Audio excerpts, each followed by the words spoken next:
Hello guys, welcome to Clear UPSC PCS. Here I am Abhishek Shukla with the Indian Express complete newspaper and editorial analysis of 12th of January 2021. So guys, अगर आपको ये news analysis पसंद आता है तो आप channel को subscribe कर दीजिए और वीडियो को लाइक कर दीजिएगा, जिसकी वजह से वीडियो भी लाइक हो जाएगा और आपके फ़ोन में लाइक वाले सेक्शन में पड़ा रहेगा यूट्यूब में। ओके, अगर कोई सजेशन है और अगर आप कुछ पूछना चाहते हैं, you can comment below in the comment box. Okay, now let's start. Slamming center over protest and process, supreme court suggest to stay on form law, panel for talk. तो अभी सुप्रीम कोर्ट में एक case गया जो farmer protest कर रहे हैं। उसने सुप्रीम कोर्ट ने क्या कहा है? सुप्रीम कोर्ट ने कहा है गवर्नमेंट से कि we do not think the center is handling the issue correctly. We don't think you are being effective. तो सेंट्रल गवर्नमेंट को कोर्ट ने कहा है कि हमें ये नहीं लगता कि आप इस इशू को करेक्टली हैंडल कर रहे हैं और ये भी नहीं लगता कि आप इफेक्टिव हैं। ठीक है, कोर्ट ने कहा है कि appoint a committee that will tell us if the laws are in public interest. तो जो चीफ जस्टिस ऑफ इंडिया है उन्होंने कहा है कि हम एक कमेटी बनाएंगे, ठीक है ना, और वो कमेटी हमें बताएगी कि ये लॉज पब्लिक इंटरेस्ट में है या नहीं है और उसी के बेस पे डिसीजन लिया जाएगा। आज में भी डिसीजन इसका आएगा। Farmer thank supreme court but draw line, no panel no stay only repeal. Farmers ने थैंक्स बोला है कमेटी के लिए, ठीक है ना, और जो सुप्रीम कोर्ट का डिसीजन है, सुप्रीम कोर्ट ने फार्मर्स को भी फटकार लगाई है। उन्होंने कहा है, सुप्रीम कोर्ट ने कहा है कि प्रोटेस्ट करने कोई प्लेस होता है और सोशल डिस्टेंसिंग फॉलो करनी होती है। आप लोग जैसे कर रहे हैं, this is not a good thing and not for the social interest. So that is a thing. अब आज आएगा CGI के बारे में बताता हूँ। चीफ जस्टिस ऑफ इंडिया होता है, ठीक है ना, कोलिजियम के बेस पे इसका अपॉइंटमेंट किया जाता है। ये आर्टिकल बता देता हूँ, ये आर्टिकल 124 में आता है। अगर आप चाहें इसको तो आप पढ़ सकते हैं। Okay, now let's move further. Serum says ordered by government for 11 million doses. First lot may head out today. तो पहला lot Serum Institute of India Covid vaccine के आउट कर देगा। Serum Institute of India is supply of 11 million doses of Covishield. तो Serum Institute of India कौन सी बना रही है? Covishield, the Indian variant of Oxford AstraZeneca vaccine against the novel corona virus. और Serum Institute of India Pune base एक firm है। Doses of vaccine could start shipping as early as Monday night. तो Monday night से वो shipping start हो जाएगी। Okay, student use expert for GRE from home. तो वही है कि स्टूडेंट ने क्या किया कि देखो, ग्रेजुएशन रिकॉर्ड एग्जामिनेशन होता है जो US और कनाडा वगैरह में अगर आपको एडमिशन लेना है तो आपको GRE का एग्जामिनेशन देना पड़ता है। बट अभी यहाँ से हो रहा है, तो स्टूडेंट ने क्या किया, उसने एक्सपर्ट की हेल्प ले ली उसमें चीट करने के लिए, ठीक है ना। तो इसमें इंपॉर्टेंट यही है कि US और कनाडा में एडमिशन लेने के लिए क्या करना पड़ता है, GRE का एडमिशन टेस्ट देना पड़ता है, ठीक है ना। So that is the thing. The GRE owned and administered by US headquarter educational testing service, ETS के द्वारा ये ओन्ड और एडमिनिस्टर किया जाता है। It is standardised test recruiter for admission to graduate school in US and Canada. In India 85,050 candidate took the GRE in 2019। तो ये तो डेटा है factual, not important for us. Okay, let's move further. देखते हैं, centre bill pay for the first 3 crore shots. तो पहले 3 करोड़ जब vaccination होगा उसके लिए सेंटर पे करेगा। Bird flu triggered fresh wear price of chicken eggs crash. तो चिकन और एग्स की प्राइस जो है वो क्रैश कर गई हैं ड्यू टू बर्ड फ्लू से एवियन इन्फ्लुएंजा नाम के वायरस होता है, H5N1 उसका नोकोडॉट में जो नेम आता है वायरस का नेम वो। ओके, ये ह्यूमन में भी ट्रांसमिट हो सकता है। ओके, इसकी मोर्टेलिटी कोविड से ज़्यादा हो सकती है, इसलिए ध्यान रखिएगा जो लोग चिकन वगैरह खाते हैं। Man held by cyber cell for harassing women on Instagram. तो इंस्टाग्राम पे एक वुमेन को हरास कर रहा था, तो एक आदमी वो साइबर सेल ने उसको पकड़ लिया है। तो एग्जामिनेशन पॉइंट के लिए ज़्यादा इंपॉर्टेंट नहीं है, बट आपको जानना चाहिए कि अगर कोई आदमी ऐसा करता है तो you can take the action. Sultanpur national park wetland, इसमें क्या है कि हमें इसमें ये इम्पोर्टेंट कि सुल्तानपुर नेशनल पार्क वेटलैंड जो है वो कहाँ पे है, गुड़गांव में है। ओके, याद रखिएगा, प्रीलिम्स से पूछ सकता है। Mid day meal at home for 3 lakh, तो 3 लाख लोगों को दिल्ली में मिड डे मील उनके घर पे पहुंचाया जाएगा। दैट इज द थिंग, इसको आप एग्जाम्पल के लिए यूज कर सकते हैं। Will take a call nursery admission in 2-3 week, तो ये तो दिल्ली स्पेशल की न्यूज ही है। ठीक है ना। The central vista revamp, underground people move to government employ vista, तो वही है कि अभी जो न्यू पार्लियामेंट बिल्डिंग है तो उसमें एक नया चीज किया जा रहा है कि पीपल मूवर, जो ये जो बिल्डिंग होगी उसके नीचे से पीपल मूवमेंट के लिए बनाया जाएगा, और वो कनेक्ट करेगा जितने भी ऑफिसर्स हैं उनको बहुत सारे मेट्रो स्टेशन को, और डायरेक्टली 2-4 जो बड़े एयरपोर्ट के टर्मिनल्स है, जैसे शिकागो एयरपोर्ट के लिए जो टर्मिनल है, तो वो नीचे नीचे ही पूरा बनाया जाएगा, और नीचे नीचे ही वो 2 मेट्रो स्टेशन को, सारे ऑफिसर्स को और एयरपोर्ट को भी कनेक्ट करेगा। अब इसके बारे में प्रोजेक्ट कब कंप्लीट होना है, एस्टिमेशन कब है, 2025 में। 477 करोड़ रुपीस का प्रोजेक्ट है, बट अभी कहा जा रहा है कि इससे ज़्यादा भी इसमें लग सकता है। 16 जनवरी से गुड़गांव में वैक्सीनेशन स्टार्ट हो जाएगा। ओके। लेटेस्ट अट्रैक्शन ऑन सिंगवे, museum on wheel showcasing Sikh culture and history, तो सिख कल्चर और हिस्ट्री को शोकेस करने के लिए एक म्यूजियम बनाया गया है, ठीक है ना, कि सिख कल्चर और हिस्ट्री क्या रही है उसके लिए सिंघू बॉर्डर पे। तो ये protester gather around the trucks of glimpse of museum Monday, तो सिख जो कल्चर है that's a good thing. Okay ना, यहाँ पे क्या है, आईपीसी सेक्शन 409 क्या होता है, criminal breach of trust by public servant. 177 false information. 201 criminal, देखिए ये कुछ नो आईपीसी के सेक्शन में मैं बता दूं, 409 किसके लिए होता है, criminal branch of trust by public servant, criminal breach of trust, तो जब ट्रस्ट ब्रीच करता है कोई पब्लिक एम्प्लॉय तो उसके लिए 409। 177 फॉल्स इंफॉर्मेशन कर देता है। 201 criminal conspiracy. 212 harbouring offender. 213 taking gift to screen an offender from punishment, ठीक है ना। 217 public servant disobeying direction of law with intent to save person from punishment, तो पनिशमेंट बचाने के लिए अगर कोई इंटेंशन में कोई पब्लिक सर्वेंट करता है। 2017 2018 public servant framing incorrect record. Now let's move further. Entertainment sport channel under scanner of TRP prop, तो टीआरपी प्रोप के अंडर में, क्योंकि अब की बार स्कैम हो गया था, तो टीआरपी कैलकुलेट कैसे की जाती है, देखिए बॉक्सेस होते हैं, उन बॉक्सेस को बिना बताए किसी के भी घर में लगा दिया जाता है, और उसमें जो भी चैनल सबसे ज्यादा चल रहा है उसके हिसाब से उसकी टीआरपी निकाली जाती है। बट अभी क्या हुआ था कि जो एजेंसी लगाती है, जो जो इंस्टीट्यूशन लगाता है, उसने क्या किया था, उसने पैसे लेकर के डेटा लीक कर दिया था न्यूज एजेंसीज को, और उनको पता चल गया किनके किनके घर में लगा है, और उनको पैसे देकर के कहा गया कि आप हमारे चैनल को चला के छोड़ दीजिए, उसके लिए उनको पैसा दिया गया, और ये स्कैम हुआ था। तो अभी क्या हुआ है कि मुंबई में उसके लिए पुलिस पहले से ही सतर्क है।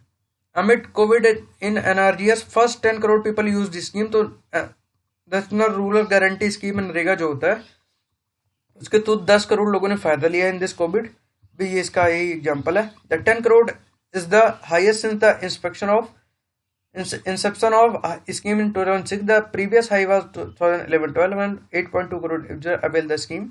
वेस्ट बंगाल हाईएस्ट पे था, ठीक है ना, उसके बाद यूपी ये सब आते हैं अंडर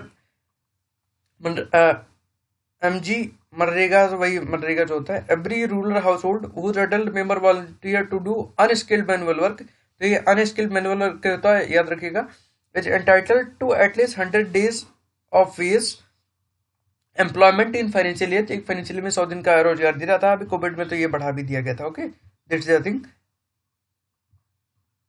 ओके, अब देखिए ममता जी कह रही हैं कि स्कैर्सिटी ऑफ फूड हो रही है बट, और जॉब्स की प्रॉब्लम है, बट सबसे ज्यादा जो जिसने नरेगा का यूज किया है वो वेस्ट बंगाल ही है। ये सारी चीजें हमें समझनी है, हमें किसी पॉलिटिकल फेवर में नहीं जाना, किसी पॉलिटिशियन ने कह दिया उसको फेवर करना, हमें अपना कॉमन सेंस लगाना पड़ता है।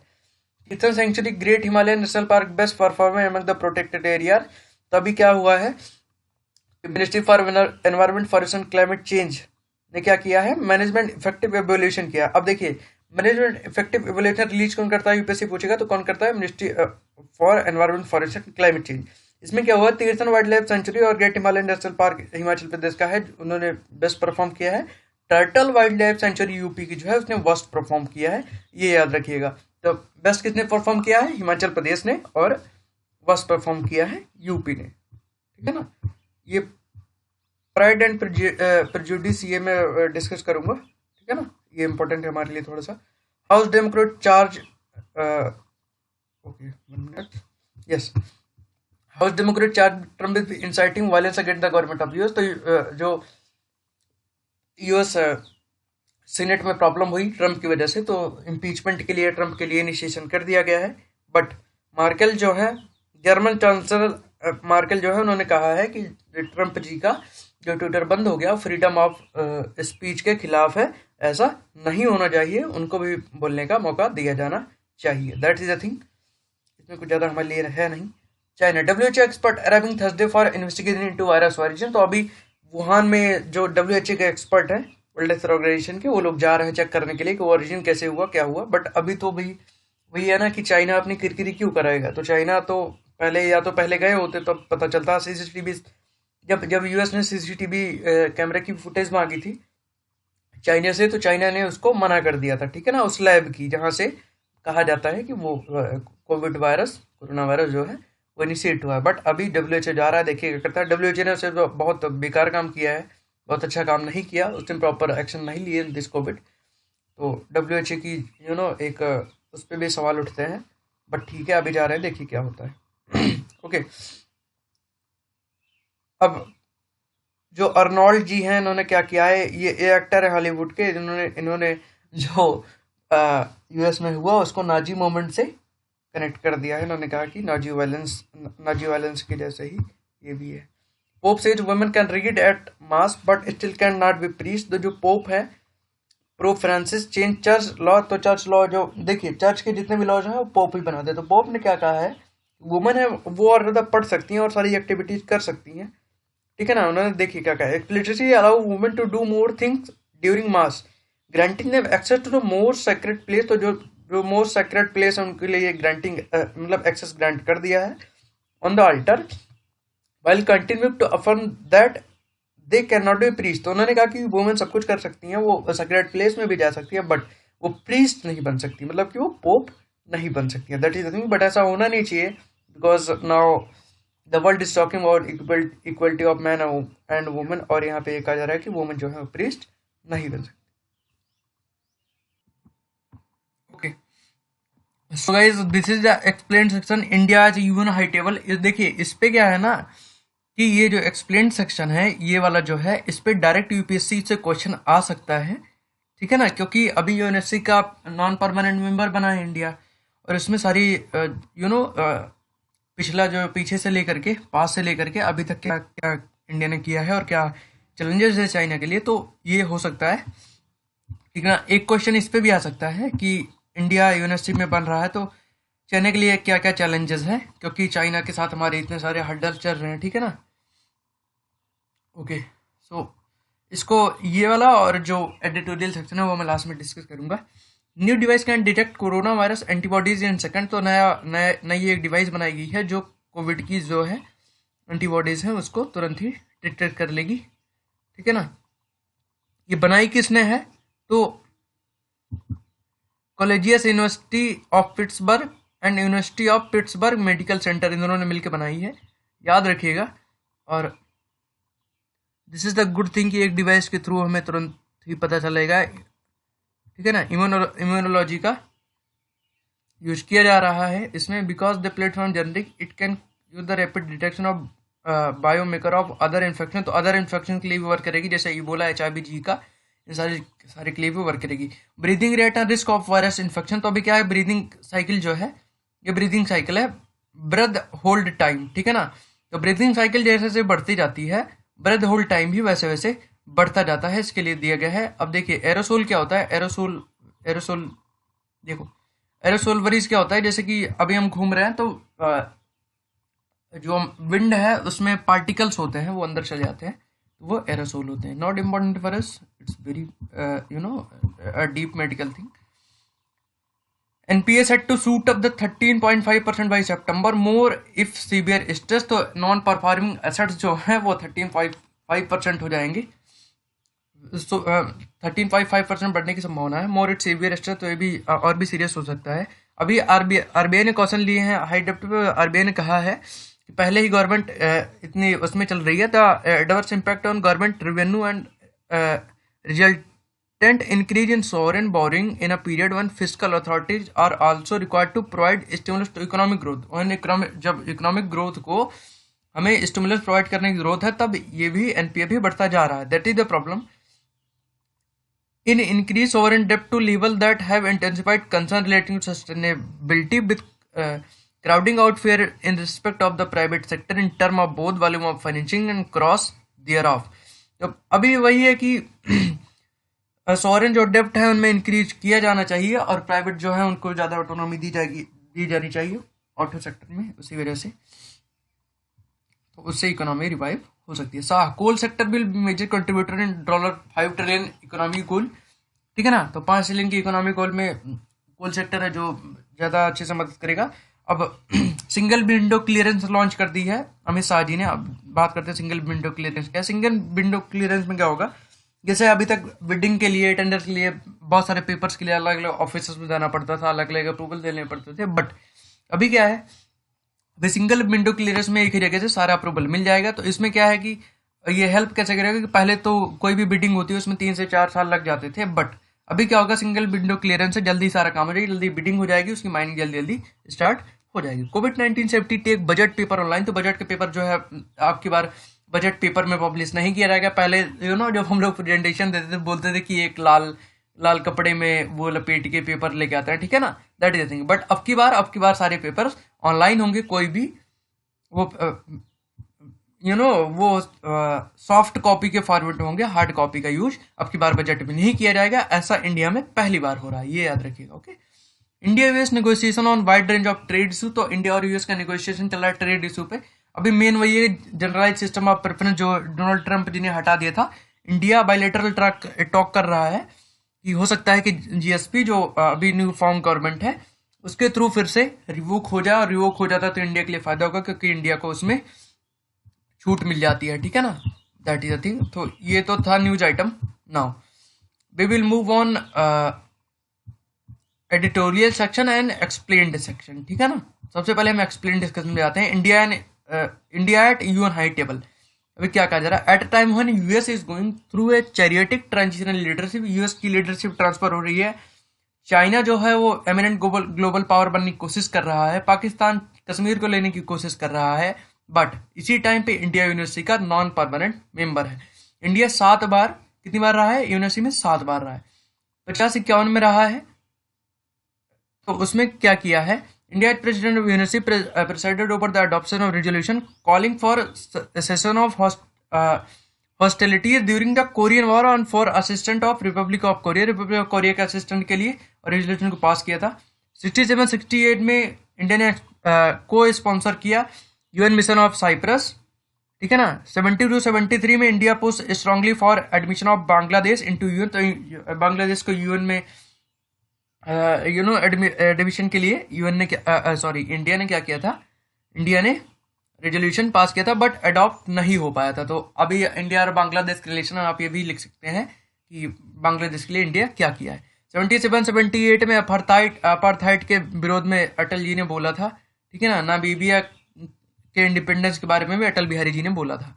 84-85 में मिडिल ईस्ट की जो कॉन्फ्लिक्ट है पैलेस्टीन और लेबनान के लिए इंडिया ने सबसे पहले बोला था, सबसे पहले आवाज उठाई थी। 91-92 में नरसिम्हा राव जी ने क्या किया था, पीस एंड सिक्योरिटी के लिए बात की थी, ठीक है ना। 2011-12 में सीरिया के बारे में फर्स्ट स्टेटमेंट इंडिया ने ही दी थी। Okay, at time India initiative security council mandate international cooperation for release the hostage taken by pirates as well as for precaution of, तो इंडिया कोऑपरेट करने की कोशिश की है इंडिया ने पहले भी। पायरेट जो पकड़े जाते हैं किसी भी उसमें, तो उनको रिलीज करने के लिए, उनको उनकी हॉस्टेज कंट्री को देने के लिए भी इंडिया ने बात करी थी और इंडिया ने ही इनिशिएटिव लिया था। इंडिया ने इंटरनेशनल कोऑपरेशन में करने के लिए भी काम किया है। काउंटर टेररिज्म के लिए, prevention of proliferation of weapon of mass destruction, तो नॉन स्टेट एक्टर तो वेपन ऑफ मास डिस्ट्रक्शन के रिड्यूसिंग के लिए भी इंडिया ने काम किया है। UN peace keeping and peace building effort के लिए इंडिया ने काम किया है। Okay, now politics with in UNSC, the 7 previous term has given India the experience of, तो अभी ये कहा जा रहा है कि 7 जो प्रीवियस टर्म है वो इंडिया के डेवलपमेंट्स को पता चल गया कि अब हमें कैसे हैंडल करना है, ठीक है ना। UNSC 1992 UNSC sting wrote in the book that horseshoe table that the 5 permanent member would like the non permanent, तो अभी देखिए एक बुक है उसका नाम है हॉर्सू टेबल, तो उसमें क्या कहा गया है कि जो परमानेंट मेंबर है नॉन परमानेंट मेंबर को एक कोऑपरेटिव की तरह देखना चाहते हैं, वो ये नहीं चाहते कि उनको मेजर रेजुलेशन में नॉन कोऑपरेटिव मेंबर खड़े हुए। ये है पॉलिटिक्स पे आप ध्यान रखिएगा, क्योंकि इसलिए वीटो पावर लगा देते हैं, उनको लगता है कि हमारी जो ऑटोनॉमी है वो खतरे में आ जाएगी नॉन परमानेंट मेंबर के थ्रू। They did not wish to irritate the permanent member, ठीक है ना।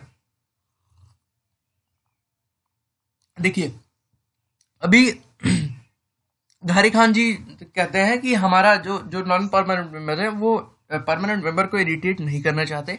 They said previously how the permanent member would like to non-permanent member on behalf. The Indian took their work more seriously and consequently have to fight a lonely battle. India ने अपना काम किया है और अकेले ही सारी बैटल फॉट की है विदाउट एनी सपोर्ट, मतलब सपोर्ट मिला है बट इंडिया को जो करना था उसने, जब भी उसको प्रेसिडेंसी मिली है उसने अच्छा काम किया है। यूएन रिफॉर्म इशू भी फॉर इंडिया, इंडिया के लिए क्या इशू है? UN reform, new Delhi has said it is essential that security council is expanded in both permanent and non permanent category, तो दोनों में एक्सटेंशन होना चाहिए। मतलब बात वही है कि G20 को लाने की बात हो रही है। It says India eminently suited for permanent university member by any objection, तो ऐसा कहा जा रहा है कि इंडिया को परमानेंट मेंबर बना देना चाहिए क्योंकि इंडिया सारी क्राइटेरिया को फिलअप करता है। पॉपुलेशन इतनी ज़्यादा है, टेरिटोरियल साइज ज़्यादा है, जीडीपी है, इकोनॉमिक पोटेंशियल है, सिविलाइजेशन लेगेसी है, कल्चरल डाइवर्सिटी है, पॉलिटिकल सिस्टम भी है, past and ongoing contribution of UN activity, UN के एक्टिविटीज में इंडिया ने हमेशा पार्टिसिपेट किया है, specially to UN peace keeping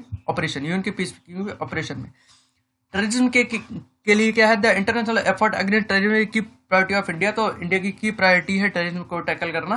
with the objective of providing a comprehensive legal framework to combat terrorism, India took the initiative to pilot a draft comprehension convention of international terrorism CCIT 1996, तो India ने इसको initiate किया था।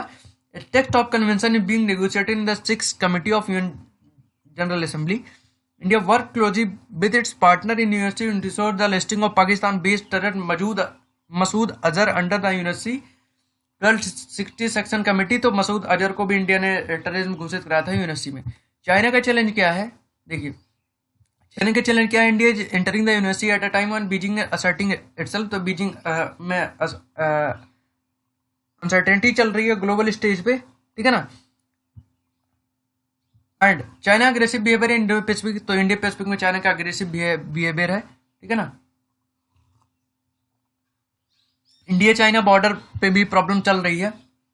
Eight Pakistan behest China had tried to reach the issue of Kashmir and USC, तो पाकिस्तान के behest पे, पाकिस्तान के behalf पे चाइना ने कश्मीर का इश्यू यूएनएससी में रखने की कोशिश की, बट दो उसके पास वीटो पावर है बस, बट यूएन ने कहा कि वो उनका बायलैटरल इशू है, इस पर वो कुछ कर नहीं पाए। But the polarization politics inside India gives a window of opportunity to its rival and opens up the possibility of criticism. एक अपॉर्चुनिटी ऑफ क्रिटिसिज्म इंडिया के लिए क्रिएट हुई है। इंडिया चाहे तो क्रिटिसाइज कर सकता है, स्पेशली ह्यूमन राइट इशू पे, जैसे कि बीजिंग में चल रहा है। Okay, new Delhi engage with allies and plays its card at university. It will be mindful for veteran diplomat Ghari Khan's advice about the Security Council in his book. Nothing remains secret in the leakiest of all organization. This is the conclusion. Okay, तो I hope आपको समझ में आया होगा, ठीक है ना। ये इंपॉर्टेंट है, यूपीएससी एक क्वेश्चन इस पे पूछ सकता है मेंस में, और एक क्वेश्चन 10 नंबर का इस पे भी आ सकता है कि चाइना के लिए क्या चैलेंजेस हैं, ठीक है ना। इतने पॉइंट मिल जाएंगे तो आप कंक्लूजन और वो बना के लिख देंगे आराम से। ओके, याद रखिएगा यूपीएससी ने आपकी बार ऐसे ही क्वेश्चन पूछे हैं, जिन्होंने एडिटोरियल पढ़े थे उन्हीं से ही मेंस के क्वेश्चन सॉल्व हुए हैं, और सॉल्व नहीं हुए, फैक्चुअल क्वेश्चन भी बहुत सारे पूछे गए हैं। Okay, now let's move further. एक एडिटोरियल पेज था जो हमें डिस्कस करना था। Okay, now that is pride and prejudice. Government must give ASHA anganwadi volunteer right benefit due as worker, तो इसमें बात वही हो रही है, आशा और आंगनवाड़ी वर्कर्स हैं, उनको एक वर्कर की तरह राइट्स मिलने चाहिए। आशा का फुल फॉर्म क्या होता है? Accredited social health activist and anganwadi worker one volunteer attach to a government scheme on are employed on a mission mode who are frontline warrior in the battle against pandemic. तो pandemic में आशा और आंगनवाड़ी जो workers थी वो frontline worker में आई थी, ठीक है ना। 1.3 मिलियन वर्कर हैं, तो ये डेटा है, नॉट इम्पोर्टेंट फॉर अस। चलिए मैं बताती हूँ। In India there are about 1 lakh ASHA worker, 1 lakh लोगों आशा वर्कर है। 1.3 मिलियन आंगनवाड़ी है, 1.2 मिलियन आंगनवाड़ी हेल्पर है, और ये इतनी वुमेन है, ठीक है ना। Give their robust contact with the grassroots during the lockdown when there was uncertainty of fear virus. These women become the connecting link between community and state machinery. ऐसा कहा जा रहा है कि जब लॉकडाउन में था, लोगों में डर था, वायरस का बहुत ज्यादा डर था, तो ये जो वुमेन्स थी ये स्टेट और कम्युनिटी के बीच में कनेक्टिंग लिंक की तरह इन्होंने वर्क किया है। However, these community worker volunteer are perfect example how the state develops women's work. तो उन्होंने कहा ये एग्जाम्पल भी है कि स्टेट जो है वुमेन के वर्ग को कैसे डिवेल्यूट करता है। इन्होंने इतना काम किया फिर भी इनको कोई रिकॉग्निशन नहीं मिली है। This explain the presence of large number of women in community based programme across the world but in India there is refusal of recognition. तो ऐसा कहा जा रहा है कि ये बताता है कि इंडिया में लार्ज नंबर ऑफ वुमेन के जो पार्टिसिपेशन है वो कम्युनिटी में है, बट इंडिया ने उसको रिफ्यूज किया है। They are classified as honorary work, इसको ऑनरेरी वर्क की तरह क्लासिफाई किया जाना चाहिए। Denied minimum wage, leave and other condition that work entail. तो वही है कि वेज में भी इशू है, सारी चीज़ों में इशू है, बट वो वर्क इतना अच्छा कर रही है। Okay, but even in best paid is the honorarium is not even close to government mandated minimum wage offer. तो वेज की बात की जा रही है कि जो भी बहुत वेल डेवलप्ड स्टेट है वहाँ पे भी इनको जो वेजेस दिए जाते हैं वो जो मिनिमम वेज की जो क्राइटेरिया है उसको भी फुलफिल नहीं करते हैं।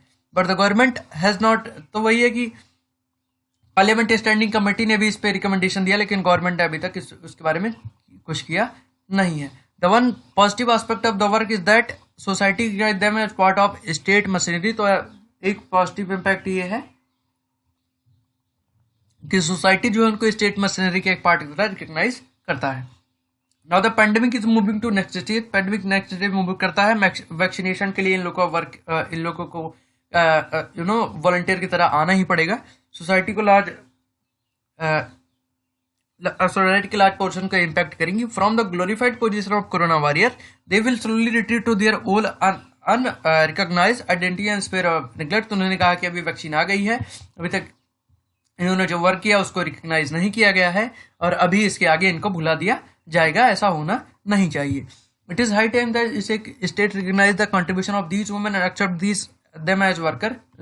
तो ऑथर कहती हैं कि ये राइट टाइम है कि उनको एक वर्कर की तरह रिकॉग्नाइज किया जाए और इनके लिए एक सैलरी और वेज की व्यवस्था की जाए। But also has created silos of women employment such as paid domestic work. तो पेड डोमेस्टिक वर्क की बात हो रही है, तो ये तो और भी अच्छा टाइम है कि वुमेन जो वर्क कर रही है कम से कम उनको तो एक प्रॉपर जो ऑर्गेनाइज सेक्टर की तरह ट्रीट किया जाए।